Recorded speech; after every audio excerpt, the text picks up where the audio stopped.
Saravá a todos, sejam bem-vindos ao canal do Templo Luz do Caminho. Estamos aqui para gravar mais um vídeo com a série agora do sincretismo. Hoje nós vamos abordar o sincretismo e as influências as influências de Kardec nesse sincretismo de Umbanda. Primeiramente, eu queria colocar para vocês todos que não se trata aqui de uma afronta ou de um confronto, simplesmente de um estudo das influências do que é positivo, do que é negativo em relação ao sincretismo na nossa religião, que é a Umbanda. E por isso já coloco para vocês, instigo, provoco, para que vocês pensem da necessidade do sincretismo na nossa religião. Até que ponto ainda é necessário esse sincretismo? A nossa visão aqui do terreiro, do Templo Luz do Caminho, nós não nos excusamos, é de que isso não é mais necessário. Houve uma época que isso foi, por assim dizer, utilizado como meio de até sobrevivência, né, no sincretismo das religiões que eram muito perseguidas, as afros e os umbandistas. Tanto é que, falando agora mais praticamente da doutrina kardecista dentro da Umbanda, nós vamos ver que o próprio Kardec definiu que o kardecismo, ou seja, o espiritismo, não é uma religião, é uma filosofia que estuda, é baseada também em termos e bases científicas, estudando o espírito, estudando o oculto, muito bem formulado. Então nós não temos nada a contrário a essa doutrina espírita.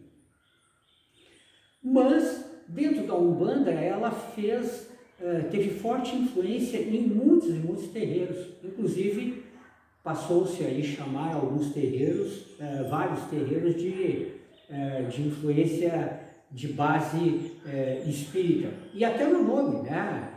Terreiro espírita de Ogum, terreiro espírita de São Jorge, terreiro espírita de Iemanjá, enfim, sempre a denominação espírita na frente. Isso também teve outras influências, por causa da perseguição, e daí o terreiro não iria sofrer, né, nas ditaduras essa perseguição, somente da de Vargas, que foi muito forte isso. Então nós vamos ver que essa doutrina, em determinado momento, ela também foi absorvida pelos sacerdotes de terreiro como uma validação da Umbanda como religião. Porque como a Umbanda não admite codificação, todo esse tempo não se conseguiu codificar, e ainda bem, mas naquela época havia uma necessidade de validar a Umbanda como religião, e aí a doutrina espírita servia como um basilar para dizer que aquele terreiro tinha fundamento, porque era baseado numa doutrina espírita. Olha, a doutrina espírita não é religião, então não dá para colocar uma doutrina que não é uma religião para doutrinar a Umbanda nos seus conceitos. E isso trouxe se em determinado momento trouxe alguns bônus que não foram perseguidos terreiros naquela época, com o tempo, hoje analisando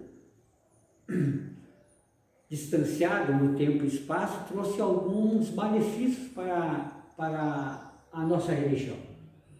É aquela história do bônus e do ônus.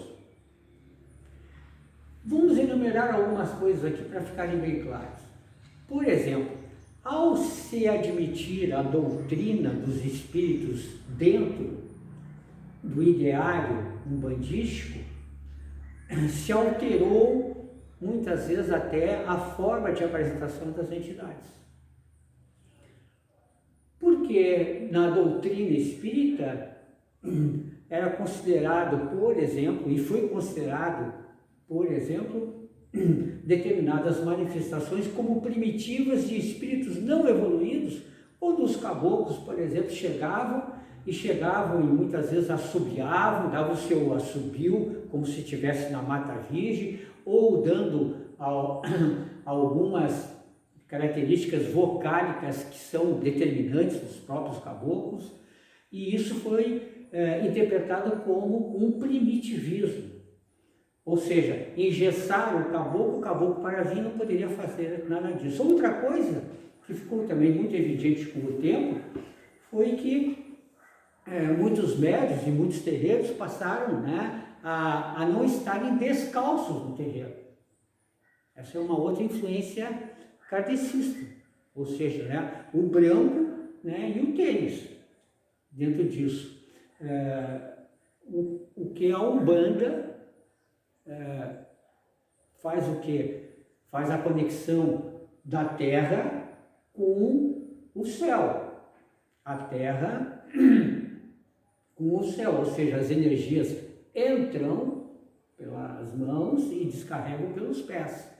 Ora, tendo dessa maneira, dessa vestimenta, aí nós vamos ver que há um malefício para o próprio médium na sua desenvoltura. Nós vamos ver também que outras coisas passaram também a nortear daí como fundamento de Umbanda essa doutrina. Por exemplo, o estalar de dedos também é uma maneira que foi o que muitas vezes proibida em muitos terreiros, essa manifestação das entidades, de elas fazerem assim com o dedo, né, no monte de Vênus. As entidades estão movimentando energias quando fazem isso. E por falta de ter esse conhecimento, isso foi abolido, não foi permitido para que as entidades fizessem, ou seja, engessaram novamente a entidade, limitaram a sua atuação.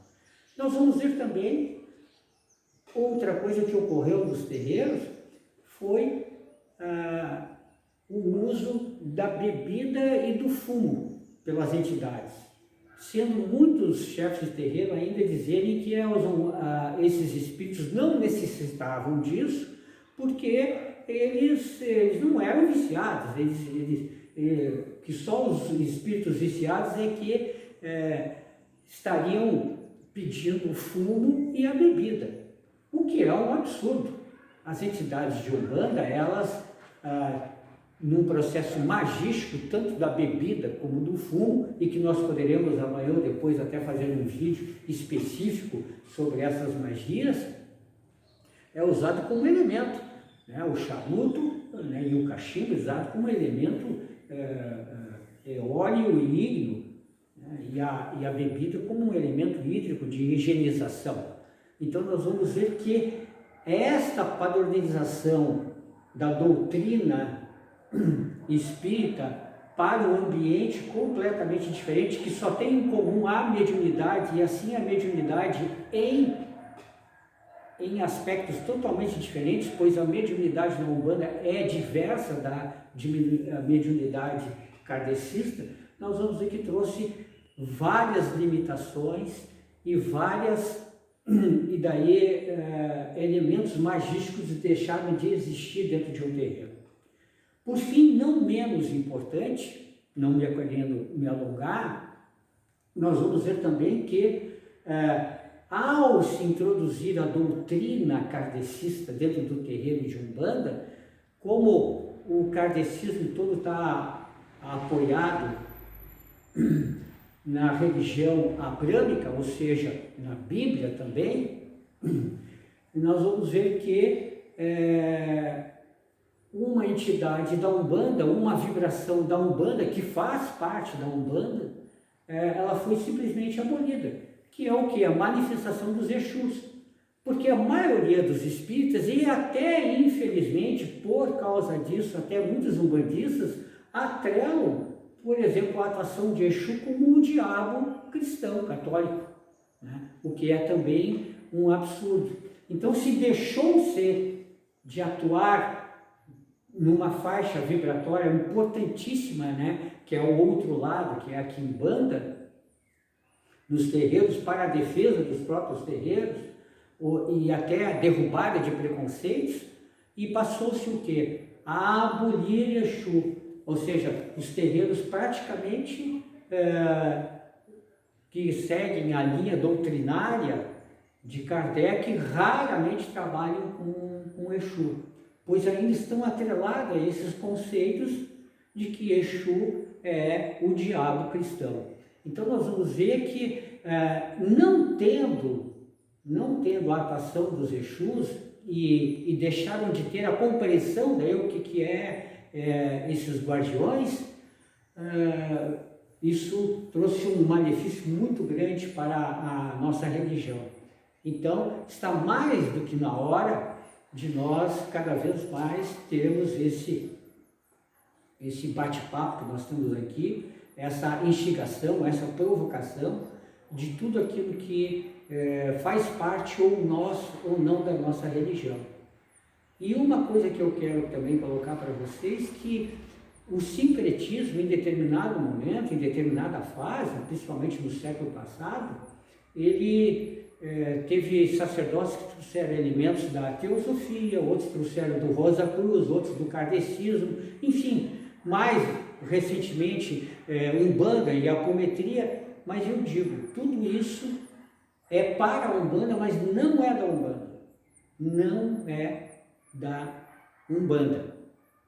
Então nós vamos ver que não se pode confundir também sincretismo, e aqui eu deixo uma interrogação para vocês final, que não se pode confundir também sincretismo com vale tudo, porque senão daqui a pouco surge um outro modismo, uma outra forma, e daí vamos querer incorporar tudo à Umbanda.